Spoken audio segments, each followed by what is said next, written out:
Hello नमस्कार दोस्तों, स्वागत है आप सभी का हमारे YouTube चैनल तत्काल एजुकेशन पे। दोस्तों उम्मीद करते हैं आप सभी बहुत अच्छे होंगे। आपकी तैयारी भी काफ़ी ज़बरदस्त तरीके से चल रही होगी। दोस्तों आज हम आप लोगों के लिए रीजनिंग के 12 अति महत्वपूर्ण प्रश्न के बारे में इस वीडियो में बताएंगे, जो सभी परीक्षाओं के लिए बहुत महत्वपूर्ण प्रश्न होने वाले हैं। आप किसी भी गवर्नमेंट एग्जाम की तैयारी कर रहे हैं, इस टाइप के प्रश्न हमेशा पेपर में देखने को मिलेंगे। दोस्तों ये पार्ट नंबर कौन से 366 है, पार्ट नंबर 365 नहीं देखें, आप वीडियो सेक्शन में जाके देख सकते हैं। चलिए दोस्तों पहला प्रश्न देख लेते हैं। दोस्तों पहला प्रश्न है, इसमें देखिए नीचे दी गई श्रृंखला श्रेणी में प्रश्नवाचक चिन्ह के स्थान पर कौन सी संख्या आएगी। देखिए नीचे यहाँ पर आपको एक श्रृंखला लिखा है, इन श्रृंखला में बताना है कि इस प्रश्नवाचक चिन्ह पर इन चार ऑप्शन में से कौन सी संख्या यहाँ पर भरा जाएगा। देखिए तो यहाँ पर सबसे पहले ध्यान से देखते हैं श्रृंखला किस प्रकार से चल रहा है। यहाँ पर देखिए यहाँ पर क्या लिख रहा है, यहाँ पर 107 ले क्या लिख रहा है, यहाँ पर 97 लिख रहा है, 97 से क्या लिख रहा है, 82 लिख रहा है, 82 से क्या हो रहा है, यहाँ पर 62 हो रहा है, 62 से आपको अगला संख्या को ज्ञात करना है। देखिए तो यहाँ पर ध्यान से देखने के बाद में यहाँ पर क्या दिख रहा है, यानी 107 ले क्या लिख रहा है, 97 लिख रहा है। तो 107 में क्या करते हैं, 10 को माइनस कर लेंगे, कितना क्या 97 आ जाएगा। और देखिए 97 से क्या लिख रहे हैं, 82 लिख रहे हैं, तो 97 में क्या करते हैं, 97 में आपको 15 को माइनस करेंगे, कितना क्या 82 आ जाएगा। और 82 से क्या लिख रहे हैं, यहाँ पर 62 लिख रहे हैं, तो 82 में क्या करते हैं, 82 में आपको यहाँ पर 20 को, देखिए यहाँ पर 82 में क्या करेंगे, अगर 20 को माइनस कर लेंगे तो कितना क्या 62 आ जाएगा। और 62 से आपको अगला संख्या को ज्ञात करना है। देखिए तो 62 में भी क्या करेंगे, यहाँ पर 25 को माइनस कर लेंगे। ये 25 को माइनस किस प्रकार करेंगे, देखिए यहाँ पर क्या लिख रहे हैं, 10 माइनस किया है, 15 माइनस किया है, यहाँ पर 20 माइनस किया है, तो यहाँ पर क्या करेंगे 25 को माइनस करेंगे, यानी 62 में जब 25 को माइनस करेंगे तो यहाँ पर क्या आ जाएगा, यहाँ पर 37 आएगा, कितना का 37 आ जाएगा। इस प्रश्नवाचक चिन्ह पर कौन सा संख्या होगा, 37 हो जाएगा। तो 37 को देखते हैं किस ऑप्शन में दिया है, यानी ऑप्शन नंबर आपका डी सही हो जाएगा। दोस्तों मैं उम्मीद करता हूँ इस प्रश्न को भी आप अच्छी तरह से समझ पाए होंगे। चलिए दोस्तों नेक्स्ट प्रश्न देख लेते हैं। दोस्तों दूसरा नंबर प्रश्न है, इसमें देखिए नीचे दिए गए विकल्पों में से संबंधित संख्या को चुनिए। देखिए नीचे आपको यहाँ पर एक संबंधित संख्या दी है, यानी 63 जो है आपको 9 से समित है। ठीक उसी प्रकार से बताना है कि इस प्रश्नवाचक के चिन्ह पर इन चार ऑप्शन में से कौन से संख्या को रखेंगे, यानी कि यहाँ पर आपको 14 से समित होगा। देखिए तो यहाँ पर सबसे पहले ध्यान से देखते हैं कि जो आपको 63 है ना, वो 9 से किस प्रकार से समित है। देखिए तो यहाँ पर क्या करेंगे, यहाँ पर देखिए 63, तो यहाँ पर क्या करेंगे, बड़ी संख्या 63 दिया है और 9 के दिए छोटी संख्या दिए, तो यहाँ पर क्या करेंगे, यानी छोटी संख्या को बड़ी संख्या की तरफ ज्ञात करेंगे। देखिए तो यहाँ पर 9 को क्या करते हैं कि 63 आ जाएगा। देखिए 9 में क्या करते हैं, यहाँ पर 9 लिखा है, 9 में क्या करेंगे 7 ले गुना करेंगे, 9 7 कितना होता है 63 होता है। देखिए 63 आ गया। ठीक उसी प्रकार से यहाँ पर क्या करें, यानी 14 का लिखा है छोटी संख्या, अगर यहाँ पर प्रश्नवाचक पे क्या होगा, यानी इसका मतलब कि बड़ी संख्या होगा। देखिए तो यहाँ पर 14 को क्या करेंगे, 14 में कौन किससे गुना करेंगे कि यहाँ पर क्या आएगा, यहाँ पर आप अगला संख्या को ज्ञात करना है। देखिए तो यहाँ पर क्या होगा 14 में भी क्या करते हैं, यहाँ पर 14 हो गए और 14 में क्या करेंगे 7 से गुना करेंगे, तो 14 7 कितना होता है 98 आ गया। देखिए 14 7 कितने 98 आ गया। तो 98 देखिए किसी ऑप्शन में दिया है, नहीं दिया है, यानी इसका मतलब क्या होगा, इस तरह से आपको फॉलो नहीं कर रहा है। देखिए तो इसमें करेंगे क्या, इसमें थोड़ा सा लॉजिक लगाएंगे, क्या करेंगे लॉजिक को लगाते हैं। देखिए लॉजिक किस प्रकार से लगाते हैं, यहाँ पर क्या करेंगे, यहाँ पर 63 से आपको क्या है 9 को समझ रखेंगे। ठीक देखिए तो 63 किन संख्याओं से मिलकर बन रहा है, देखिए 63 आपको किस संख्याओं से मिलकर बन रहा है, यहाँ पर 6 को और यहाँ पर 3 को बन के मिल रहा है। अब देखिए इनको आपस में क्या करेंगे कि यहाँ पर 9 आ जाएगा। देखिए आपस में जो क्या करेंगे जोड़ लेंगे, इसको आपस में जोड़ेंगे तो कितना क्या 9 आ गया। ठीक उसी प्रकार से यहाँ पर यानी प्रश्नवाचक चिन्ह पर कौन सी संख्या को रखेंगे कि आपस में जोड़ने पर 14 आ जाएगा। देखिए तो यहाँ पर क्या रखेंगे, यहाँ पर देखिए 68 को रखते हैं, यानी 68 को रखेंगे तो क्या आएगा, आपस में जोड़ेंगे तो कितना क्या 14 आ जाएगा। देखिए 6 लिख रहा है, ठीक 6 में क्या करते हैं 8 को जोड़ देंगे तो कितना गया, यहाँ पर 14 आ जाएगा, कितना क्या 14 आ जाएगा। यानी जो यहाँ पर प्रश्नवाचक चिन्ह पर कौन सा संख्या हो जाएगा 68 हो जाएगा। तो 68 को देखते हैं किस ऑप्शन में दिया है, यानी ऑप्शन नंबर कौन सा होगा, ऑप्शन नंबर आपका 20 सही हो जाएगा। दोस्तों मैं उम्मीद करता हूं इस प्रश्न को भी आप अच्छे तरह से समझ पाए होंगे। चलिए दोस्तों नेक्स्ट प्रश्न देख लेते हैं। दोस्तों तीसरा नंबर प्रश्न है, इसमें देखिए निम्नलिखित प्रश्न में दिए गए विकल्पों में से विषम शब्द का चयन करें। देखिए नीचे आपको यहाँ पर 4 शब्द है, इन चारों शब्द में से बताना है कि 3 एक समान है, एक आपको अलग है यानी विषम है, उसी को बताना है कि चारों शब्द में से आपको कौन सा एक विषम दिख रहा है। देखिए तो यहाँ आप क्या करिएगा, वीडियो को रोककर खुद अपने आप से बनाने का कोशिश करिएगा और 12 प्रश्न में से आपने कितने प्रश्न सही किए वीडियो को लास्ट में कमेंट में जरूर बताएगा। देखिए तो यहाँ पर सबसे पहले ध्यान से देखते हैं कि चारों शब्द में से कौन सा आपको विषम दिख रहा है। देखिए यहाँ पर क्या दिख रहा है, जल दिख रहा है, यहाँ पर क्या दिख रहा है पोखरा, यहाँ पर क्या दिख रहा है झील दिख रहा है, यहाँ पर क्या दिख रहा है तालाब दिख रहा है। इन चारों शब्द को ध्यान से देखने के बाद में कौन सा विषम दिख रहा है। देखिए तो यहाँ पर क्या दिख रहा है, देखिए यहाँ पर ध्यान से देखिए, यहाँ पर आपको ध्यान से देखने के देखिए यहाँ पर क्या दिख रहा है जल, जल के बाद में यहाँ पर पोखरा दिया है और झील दिया है और यहाँ पर तालाब दिया है। देखिए यहाँ पर क्या हो जाएगा, पोखरा हो गया, पोखरा के बाद में यहाँ पर झील हो गया, झील के बाद में यहाँ पर क्या होगा, तालाब हो गया। इन तीनों में क्या रहता है, इन तीनों में यहाँ पर जल रहता है, तीनों में क्या रहता है, यानी जल रहता है। ठीक, यानी जल रहता है, क्या हो जाएगा, जल रहता है। लेकिन यहाँ पर क्या, जल खुद अपने आप में ही जल है।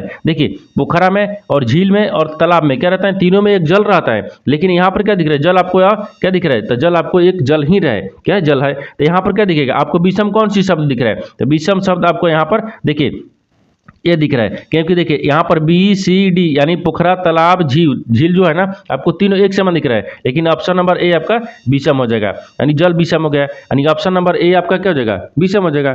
दोस्तों मैं उम्मीद करता हूँ इस प्रश्न को भी आप अच्छे तरह से समझ पाए होंगे। चलिए दोस्तों नेक्स्ट प्रश्न देख लेते हैं।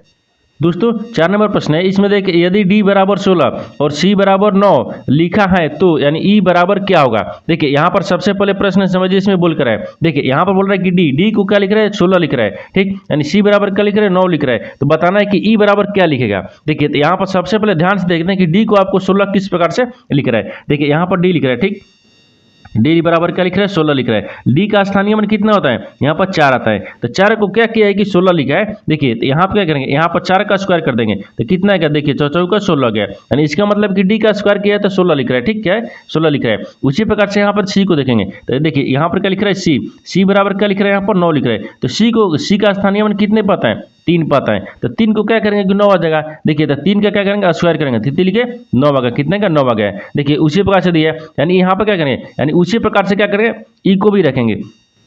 देखिए ई बराबर क्या होगा, तो ई बराबर क्या करेंगे, तो ई यहाँ पर ई का स्थानीय मान कितना दिया है, 5 पाता है। और 5 का भी क्या करेंगे, स्क्वायर करेंगे। जब 5 का स्क्वायर कर देंगे तो कितना है, यहाँ पर देखिए 25 आएगा, कितना है 25 आ जाएगा। यानी ई बराबर क्या लिखेगा, ई बराबर आपको 25 लिखेगा, क्या लिखेगा, 25 लिखेगा। तो 25 को देखते हैं किस ऑप्शन में दिया है, यानी ऑप्शन नंबर कौन सा हो जाएगा, ऑप्शन नंबर आपका 20 सही हो जाएगा। दोस्तों मैं उम्मीद करता हूँ इस प्रश्न को भी अच्छे तरह से समझ पाए होंगे। चलिए दोस्तों नेक्स्ट प्रश्न देख लेते हैं। दोस्तों 5वां प्रश्न है, इसमें देखिए नीचे दिए गए प्रश्न आकृति में लुप्त संख्या ज्ञात कीजिए। देखिए नीचे आपको यहाँ पर एक आकृति दी है, इन आकृति में बताना है कि प्रश्नवाचक चिन्ह पर इन 4 ऑप्शन में से कौन से संख्या को यहाँ पर भरा जाएगा। देखिए यहाँ पर सबसे पहले ध्यान से देखते हैं, इस तरह के प्रश्न में क्या होता है, या तो रो में ज्ञात करेंगे या तो कॉलम में ज्ञात करते हैं। ठीक, या तो बड़ी संख्या जिधर दिया रहता है उधर भी ज्ञात करते हैं। देखिए तो यहाँ पर सबसे पहले ध्यान से देखते हैं कि इसमें बड़ी संख्या किधर दी है। देखिए अगर रो से ज्ञात करेंगे, देखिए तो यहाँ पर 4 को, 6 को और 3 को, ये तो छोटी देखे रहे हैं, यहाँ पर नहीं हो रहा है। यहाँ पर देखिए अगर इसमें कॉलम में ज्ञात करेंगे, देखिए तो 6 को यानी 4 को, यानी देखिए यहाँ पर 4 को, 6 को, 7 को आपस में क्या करेंगे, यहाँ पर देखिए 46 दिख रहा है, यानी बड़ी संख्या दिख रहा है ना। यानी इसका मतलब क्या होगा, इसका मतलब क्या दिख रहा है, अब इसका मतलब हो गया यहाँ पर देखिए, यहाँ पर इधर से इधर ज्ञात करना। ठीक, यानी इधर से देखिए आपको इधर की तरफ ज्ञात करना होगा। देखिए यानी यहाँ पर देख रहे हैं 4 को और 6 को और 7 को आपस में जोड़ देंगे तो क्या 46 आएगा, नहीं आएगा, जोड़ने पर 46 नहीं आ रहा है। अगर मान लीजिए गुना करते हैं तो गुना करते हैं तो क्या 46 आ जाएगा। देखिए यहाँ पर यानी कितना गए, 6 7 42 हो गया, इसको गुना करेंगे तो 6 7 42 हो गया, और 42 में यहाँ पर 4 से गुना करेंगे। देखिए तो 4 दूनी 8 गया, तो 4 को 16 गया। देखिए आ रहा है, नहीं आ रहा है, यानी इसका मतलब क्या करें, इसमें थोड़ा सा लॉजिक भी लगाते हैं। ठीक, देखिए लॉजिक किस प्रकार से लगाते हैं, यहाँ पर क्या करेंगे, यहाँ पर ध्यान से देखिए, इसमें करना कुछ नहीं, इसमें देखिए यहाँ पर देखिए 6 को और 7 को आपस में गुना कर लेंगे, 6 को 7 को आपस में गुना करेंगे, और यहाँ पर क्या करेंगे 4 को आपस में जोड़ लेते हैं, परत करेंगे। किस प्रकार से, देखिए यहाँ पर क्या लिख रहे हैं 6 को क्या करते हैं 7 ले गुना करेंगे, 6 7 कितना होता है, यहाँ पर देखिए 6 7 कितना होता है 42 होता है, और 42 में क्या करते हैं 4 को जोड़ देते हैं तो कितना का यहाँ पर 46 आ गया, कितना का यहाँ पर देखिए 46 आ गया। ठीक, कितना का 46 आ गया, यहाँ पर 46 आ गया। ठीक उसी प्रकार से देखिए यहाँ पर दूसरा में भी रखेंगे, क्या रखेंगे 8 को गुना करेंगे और यहाँ पर 6 को जोड़ देंगे। जैसे में देखिए यहाँ पर क्या लिख रहे हैं 8, यहाँ पे क्या लिख रहे हैं 8 लिख रहे हैं। ठीक, यानी 8 गुने कितना हो गया, यहाँ पर 8 हो जाएगा। ठीक, और प्लस में कितना करना है हमको 6 करना है। देखिए प्लस में कितना करना है 6 करना है, यानी 8 8 64, 64 में 6 को जोड़ देंगे तो कितना गया 70 आ गया। देखिए यहाँ पर 70 लिख रहा है और यहाँ पर ये 46 भी लिख रहा है। उसी प्रकार से क्या करेंगे, यहाँ पर भी रखेंगे, देखिए 3 को, और यहाँ पर देखिए यहाँ पर क्या करें 6 को 5 को आपस में गुना करेंगे और इसको क्या करेंगे, इसको आपस में जोड़ लेंगे। देखिए यहाँ पर क्या कहते हैं, यहाँ पर 5 हो गया, फिर गुना कितना है 6 हो गया, फिर प्लस में कितना करेंगे 3 को करेंगे। देखिए तो यहाँ पर क्या हो गया 6 5 30 होता है, 30 में 3 को जोड़ेंगे तो कितना है, यहाँ पर 33 आ गया, कितना है 33 आ जाएगा। तो यानी इस प्रश्नवाचक चिन्ह पर कौन सा संख्या हो जाएगा 33 हो जाएगा। तो 33 को देखते हैं किस ऑप्शन में दिया है, यानी ऑप्शन नंबर आपका डी सही हो जाएगा। दोस्तों मैं उम्मीद करता हूँ इस प्रश्न को भी आप अच्छे तरह से समझ पाए होंगे। चलिए दोस्तों नेक्स्ट प्रश्न देख लेते हैं। दोस्तों 6 नंबर प्रश्न है, इसमें देखिए नीचे दी गई अक्षर संख्या प्रतीक श्रृंखला के आधार पर पूछे गए प्रश्न का उत्तर दें। यहाँ पर देखिए उपयुक्त श्रृंखला से सभी यानी प्रतीकों को हटा दिया जाए तो दाहिने से 9वें स्थान पर क्या होगा। देखिए यहाँ पर सबसे पहले प्रश्न समझिए इसमें बोलकर है। देखिए यहाँ पर क्या बोल रहा है, देखिए यहाँ पर बोल रहा है कि नीचे दी गई अक्षर, देखिए अक्षर संख्या प्रतीक और श्रृंखला के आधार पर पूछे गए प्रश्न का उत्तर दें। देखिए नीचे आप यहाँ पर एक श्रृंखला लिखा है जो कि अक्षर भी है, संख्या भी है और प्रतीक भी है। ठीक है, यहाँ पर एक श्रृंखला लिखा है। इन श्रृंखला में बताना है कि देखिए उपयुक्त श्रृंखला से सभी प्रतीक को हटा दिया जाए। यहाँ पर क्या बोल रहा है, यानी यहाँ पर बोल रहा है कि सभी जो श्रृंखला लिखा है ना, ये श्रृंखला है। ठीक है, देखिए ये श्रृंखला है, इन श्रृंखला से सभी प्रतीक को हटा दिया जाए। यहाँ पर सवाल देखिए यहाँ से पूछा है कि सभी देखिए उपयुक्त श्रृंखला से सभी प्रतीक को हटा दिया जाए, यानी सभी प्रतीक को क्या करते हैं, हटा दिया जाए। तो सभी प्रतीक में क्या दिख रहा है, ये प्रतीक हो गया, ये भी प्रतीक दिख रहा है। ठीक, यहाँ पर भी प्रतीक दिख रहा है, ये भी प्रतीक है, ये भी प्रतीक है, यानी सभी प्रतीक को क्या करेंगे, हटा दे रहे हैं। तो सभी प्रतीक को हम काट दिए। ठीक, देखिए सभी प्रतीक को क्या करते हैं, हम हटा देते हैं। सभी प्रतीक को हटा दिए, यानी प्रतीक को हटा दिया जाए तो दाहिने से 9वें स्थान पर क्या होगा। तो आप पूछ रहे हैं कि दाहिने से 9वें स्थान पर कौन सी यानी अक्षर यानी अक्षर आएगा। देखिए तो यहाँ पर क्या देखते हैं, यहाँ पर ध्यान से देखिए, यहाँ पर सभी संख्या को सभी प्रतीक को क्या करें, हटा दिए। जब सभी प्रतीक को हटा दिए तो दाहिने किधर दिख रहा है, देखिए दाहिने इधर से दिख रहा है। ठीक, यानी दाहिने से 9वें स्थान पर कौन सी संख्या आएगी, आपको इसी को ज्ञात करना है। देखिए तो दाहिने हो गया, तो दाहिने से देखिए 1 2 3 4 5 6 7 8 9, 9वें पक्के आ रहे, यहाँ पर 4 आ रहा है, क्या है 4 आ रहा है। तो यहाँ पर वही पूछा है कि दाहिने से 9वें स्थान पर कौन सी संख्या आ रहा है। तो 9वें स्थान पर देखिए 4 आ रहा है, क्या है 4 आ रहा है। तो 4 क्या होगा, 4 को देखते हैं किस ऑप्शन में दिया है, यानी ऑप्शन नंबर आपका यहाँ पर 20 सही हो जाएगा। दोस्तों मैं उम्मीद करता हूँ इस प्रश्न को भी आप अच्छी तरह से समझ पाए होंगे। चलिए दोस्तों नेक्स्ट प्रश्न देख लेते हैं। दोस्तों 7 नंबर प्रश्न है, इसमें देखिए एक पंक्ति में रोमन का प्रारंभ से 15वां तथा अंत से 11वां स्थान है, यानी उस पंक्ति में कितने लोग हैं। देखिए यहाँ पर क्या पूछा है, यहाँ पर सबसे पहले प्रश्न समझिए इसमें बोलकर है। देखिए यहाँ पर क्या बोल रहा है, यहाँ पर देखिए एक पंक्ति में रोमन का स्थान जो है ना प्रारंभ से कितने 15वां है। यहाँ पर प्रारंभ से कितना हो गया, 15वां हो गया। तथा अंत से पूछ रहा है कि तथा अंत से 11वां स्थान है, लेकिन अंत में कितना है, 11वां स्थान है। तो बोल रहा है कि उस पंक्ति में कुल कितने लोग हैं। देखिए उस पंक्ति में कितने लोग हैं, जब पूछेगा कि उस पंक्ति में कुल कितने लोग हैं, जब लोग पूछेगा इनको क्या करेंगे, आपस में दोनों को जोड़ लेंगे और जोड़ के -1 कर देंगे। ठीक, देखिए -1 कर देंगे। इसमें क्या करेंगे, इन सबको आपस में जोड़ लेते हैं। देखिए इन सबको आपस में जोड़ेंगे तो कितना गया, 5 1 6 हो गया, और 2 1 कितना का, यहाँ पर देखिए 1 1 कितना का, 2 आ गया, यानी 26 आ गया। कितना है 26, और 26 में से 1 को माइनस करेंगे, कितना का 25 आ गया। कितना का 25 आ गया। तो यहाँ पर क्या हो जाएगा, यानी उस पंक्ति में कितने लोग हैं, तब 25 को लोग हैं, यानी 25 देखते हैं किस ऑप्शन में दिया है, यानी ऑप्शन नंबर आपका यहाँ पर 20 सही हो जाएगा। दोस्तों मैं उम्मीद करता हूँ इस प्रश्न को भी अच्छे तरह से समझ पाए होंगे। चलिए दोस्तों नेक्स्ट प्रश्न देख लेते हैं।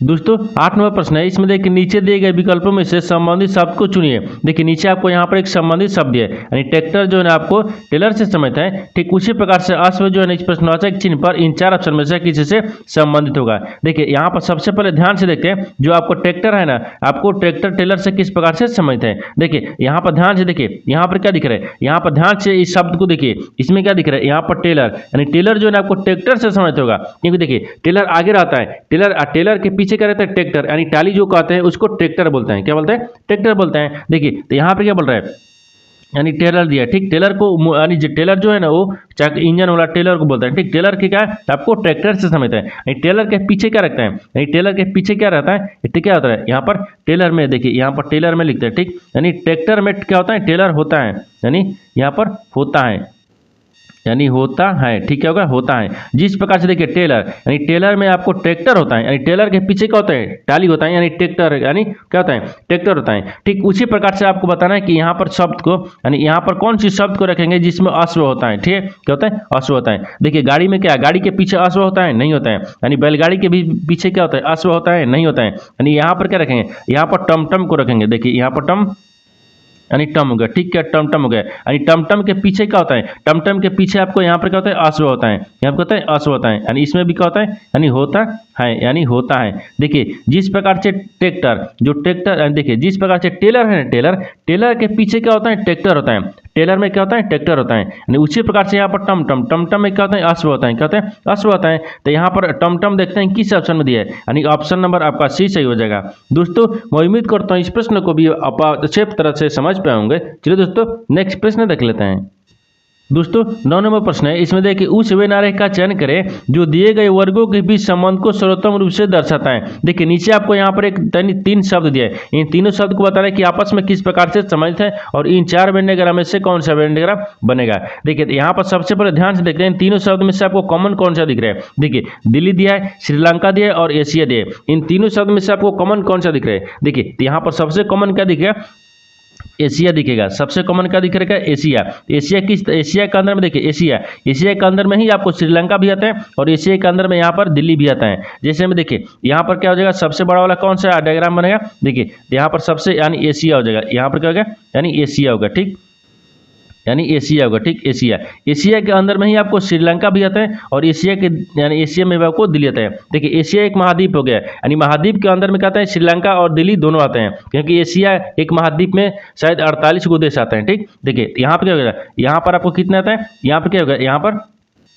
ये एशिया होगा, ठीक, एशिया के अंदर में कहते हैं श्रीलंका को रखते हैं, क्या रखें यानी श्रीलंका को रखते हैं, ठीक, यानी श्रीलंका होगा, ठीक होगा, श्रीलंका होगा। और यहाँ पर देखिए एशिया के अंदर में भी क्या आता है, यहाँ पर दिल्ली भी आता है, क्या आता है, दिल्ली भी आता है, यानी दिल्ली भी आता है। देखिए एशिया के अंदर में क्या आता है, एशिया के अंदर में दिल्ली और क्या आता है यहाँ पर श्रीलंका दोनों यानी इसमें हो जाएगा, अंदर हो जाएगा, ठीक, एशिया के अंदर में। लेकिन देखिए दिल्ली और श्रीलंका आपस में सम्मिलित नहीं है, दोनों क्या है अलग अलग हो जाएगा।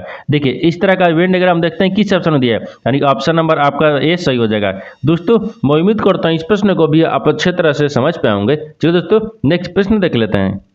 दोस्तों 10 नंबर प्रश्न है, इसमें देखिए संख्या 62, 92, 72 यानी 75, 8 के अंकों को आरोही क्रम में सजाए जाए तो कितने अंकों का स्थान अपरिवर्तित रह जाएगा। देखिए यहाँ पर सबसे पहले प्रश्न समझिए इसमें बोल कर है। देखिए यहाँ पर क्या बोल रहा है, यहाँ बोल रहा है कि देखिए यहाँ पर संख्या यानी 62, 92 यानी 758 के अंकों को आरोही क्रम में सजाया जाए। देखिए यहाँ पर क्या बोल रहा है कि यहाँ पर देखिए एक संख्या लिखा है, संख्या क्या लिखा है, देखिए यहाँ पर लिख रहे हैं, यहाँ पर 6 लिख रहा है, यहाँ पर क्या लिख रहा है 4 लिख रहा है, फिर यहाँ पर 9 लिख रहा है, फिर यहाँ पर 2 लिख रहा है, फिर यहाँ पर 7 लिख रहा है, फिर यहाँ पर 5 लिख रहा है, फिर यहाँ पर 8 लिख रहा है। इन संख्यों को ये देखिए ये अंक है, क्या है ये अंक दिया है, ठीक है, अंक दिया है। इन अंकों को आरोही क्रम में सजाया जाए, यानी इस अंक को क्या करेंगे आरोही क्रम में सजाते हैं, ठीक। देखिए आरोही क्रम में सजाते हैं, इसमें आरोही क्रम में सजाते हैं। देखिए आरोही क्रम में अगर सजा देंगे इसमें क्या दिखेगा, इसमें आरोही क्रम में सजाएंगे तो सबसे पहले कौन सा आएगा, तो सबसे पहले यहाँ पर देखिए 2 आ गया, ठीक। 2 के बाद में कितना आता है, 4 आता है, 4 के बाद में 5 आता है, 5 के बाद में यहाँ पर क्या गया 6 आ गया, 6 के बाद में यहाँ पर 7 आ गया, 7 के बाद में यहाँ पर 8 आ गया, 8 के बाद में यहाँ पर 9 आ गया। ये क्या किए हैं आरोही क्रम में सजा दिए, ठीक। देखिए इसको क्या करें आरोही क्रम में सजाए हैं, यानी आरोही, ठीक, आरोही क्रम हो गया, ठीक है, हो गया क्रम हो गया, आरोही क्रम में सजा दिए। जब आरोही क्रम में सजा जाए तो यानी यहाँ पर बोल रहा है कि तो कितने, देखिए कितने अंकों का स्थान अपरिवर्तित रह जाएगा, यानी बोल रहा है कि कितने अंकों का स्थान जो है अपरिवर्तित रह जाएगा, यानी कितने अंकों का स्थान अपरिवर्तित का मतलब कि बदलेगा नहीं, वही स्थान रह जाएगा। जो कि संख्या दिया है उसमें भी क्या होगा आपको वही स्थान रहेगा, और जो आपको क्या आरोही क्रम में सजाए हैं वो भी जो अंक है ना वो आपको वहीं पे आ जाएगा, इसी बोल रहा है कि अपरिवर्तित रह जाएगा। देखिए तो यहाँ पर देखते हैं कि कौन कौन सी जो संख्या है वो अपरिवर्तित है, जो कि संख्या नहीं बदला है। देखिए तो यहाँ पर क्या होगा, यहाँ पर देखिए 6 लिख रहा है, क्या लिख रहा है 6 को अगर हम देखिए 6 को आरोही क्रम में सजाएं तो 6 के बदला में क्या होगा 2 आ गया, ये आपको क्या हो गया यानी परिवर्तन हो गया, क्या परिवर्तित हो गया है। लेकिन अपरिवर्तित बताना है कि अपरिवर्तित नहीं हुआ है। देखिए यहाँ पर क्या दिख रहा है, तो यहाँ पर आपको देखिए ध्यान से यहाँ पर क्या दिख रहा है, तो यहाँ पर देखिए यहाँ पर 4 जो है ना आपको एक ऐसी संख्या यानी अंक है जो कि देखिए अपरिवर्तित है, यानी अंक में भी दिया है और यहाँ पर आरोही में भी दिया है, ठीक है 4 दिया है, ठीक। देखिए यहाँ पर 9 को क्या लिख रहे हैं, यहाँ पर 5 लिख रहे हैं, ये परिवर्तित हो गया। 2 को क्या लिख रहे हैं, यहाँ पर देखिए 6 लिख रहे हैं, परिवर्तित हो गया। लेकिन देखिए यहाँ पर 7 लिख रहे हैं, 7 को क्या 7 के साथ लिख रहा है, यानी 7 के जो है अपरिवर्तित नहीं हुआ है, ठीक, यानी अपरिवर्तित है। उसी प्रकार से देखिए 5 को क्या लिख रहे हैं 8 लिख दिया है, यानी 9 को क्या लिख दिया यहाँ पर 9, यानी 8 को क्या लिख दिया 9 लिख दिया है, यानी 6 को क्या लिख दिया यहाँ पर 2 लिख दिया है। देखिए तो यह बताना क्या है कि कितने अंकों का स्थान अपरिवर्तित रह जाएगा, यानी इसमें कितने अंक जो ऐसी हैं अपरिवर्तित हैं जो कि संख्या नहीं बदला है। देखिए यहाँ पर क्या दिख रहा है, यहाँ पर देखिए 4 जो 1 है 4 हो गया, और यहाँ पर क्या दिख रहा है 7 दिख रहा है। 4 और 7 क्या है 2 अंक है, कितना है 2 है, 1 हो गया और 2 हो गया, यानी 2 ऐसे अंक है ना जो कि अपरिवर्तित है, यानी 2 हो जाएगा। तो 2 देखते हैं किस ऑप्शन में दिया है, यानी ऑप्शन नंबर आपका सी सही हो जाएगा। दोस्तों मैं उम्मीद करता हूं इस प्रश्न को भी आप अच्छे तरह से समझ पाए होंगे। चलिए दोस्तों नेक्स्ट प्रश्न देख लेते हैं। दोस्तों 11वां प्रश्न है, इसमें देखिए यदि प्लस का अर्थ माइनस है यानी माइनस का अर्थ प्लस है यानी गुना का अर्थ भागा है और भागा का अर्थ गुना है तो निम्न समीकरण में प्रश्न चिन्ह का स्थान पर कितना मान आएगा। देखिए नीचे यहाँ पर आपको एक समीकरण लिखा है, इन समीकरण में बताना है कि जो चिन्ह बोल रहा है चिन्ह को बदलने के बाद में यानी समीकरण को हल कर किस प्रकार से करेंगे। देखिए तो सबसे पहले ध्यान से देखिए कि जो आपको चिन्ह बोल रहा है ना वो चिन्ह को किस प्रकार से चिन्ह को रख लेते हैं यानी समीकरण को चिन्ह को बदलते हैं। देखिए यहाँ पर क्या लिख रहा है, यदि प्लस का अर्थ क्या बोल रहा है माइनस है तो देखिए समीकरण में क्या करेंगे प्लस की जगह पर क्या रखते हैं माइनस को यानी प्लस की जगह पर माइनस को रखेंगे। आगे बोल रहा है कि माइनस का अर्थ क्या बोल रहा है प्लस तो माइनस की जगह पर यहाँ पर प्लस को रखते हैं। ठीक है, आगे बोल रहा है कि गुना का अर्थ क्या बोल रहा है भागा, गुना की जगह पर यहाँ पर भागा रखते हैं और भागा के अर्थ देखिए भागा का अर्थ क्या बोल रहा है गुना है तो भागा की जगह पर गुना रखते हैं। अब क्या करेंगे समीकरण को यानी चिन्ह को तो बदल दिए, जब चिन्ह को बदल दिए तो आप समीकरण को सोल्व करेंगे।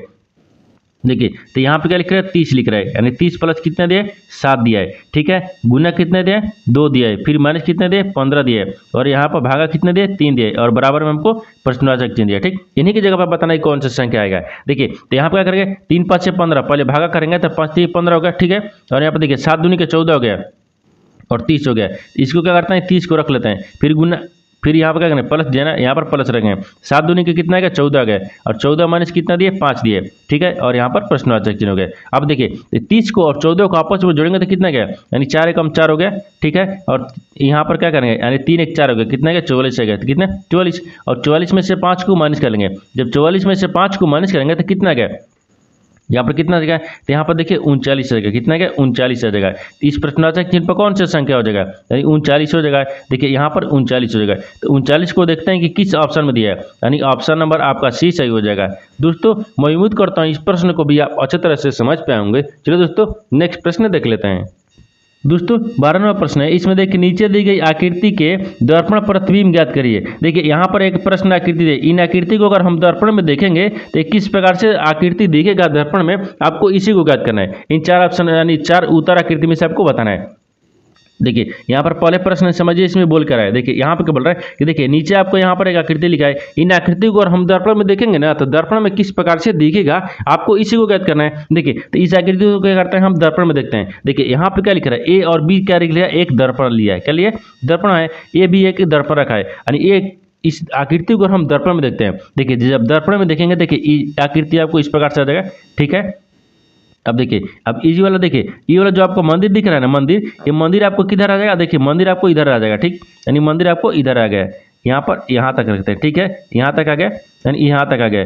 ठीक, ये मंदिर आपको इधर तक आ गया और यहाँ से देखिए ये वाला आ जाएगा। ठीक, ये वाला इधर तक आ गया, ये वाला दिख रहा है। अब इसके बाद में ये ऊपर दिख रहा है। ठीक, झंडा दिख रहा है और झंडा किस प्रकार से दिखेगा देखिए ये झंडा आपको इधर दिया है। ठीक, इधर दिया है, लेकिन अगर इसी को अगर हम दर्पण में देखेंगे ना तो दर्पण में देखेंगे तो आपको इस प्रकार से देखिए इस प्रकार से आपको झंडा आ जाएगा। ठीक, इस प्रकार से झंडा दिखेगा। ठीक, इस प्रकार से दिख जाएगा। लेकिन देखिए यही वाला देखिए यहाँ पर सट गया और ई वाला जो है ना ई वाला जो पेड़ दिख रहा है आपको ये वाला आपको ई वाला क्या करेंगे ई वाला को आपको देखिए यहाँ पर आ जाएगा। ठीक, ये वाला इधर आ जाएगा। ठीक, यानी ये वाला जो है ना आपको इधर आ जाएगा, ये इधर हो जाएगा। ठीक, यानी इधर आ जाएगा यानी इस तरह का आकृति बनेगा। देखिए ये क्या था आपको प्रश्न आकृति था। अगर इसी आकृति को हम दर्पण में देखें देखिए दर्पण में आपको इस तरह का आकृति दिखेगा। इस तरह का जो आकृति है ना वो देखते हैं किस ऑप्शन में दिख रहा है।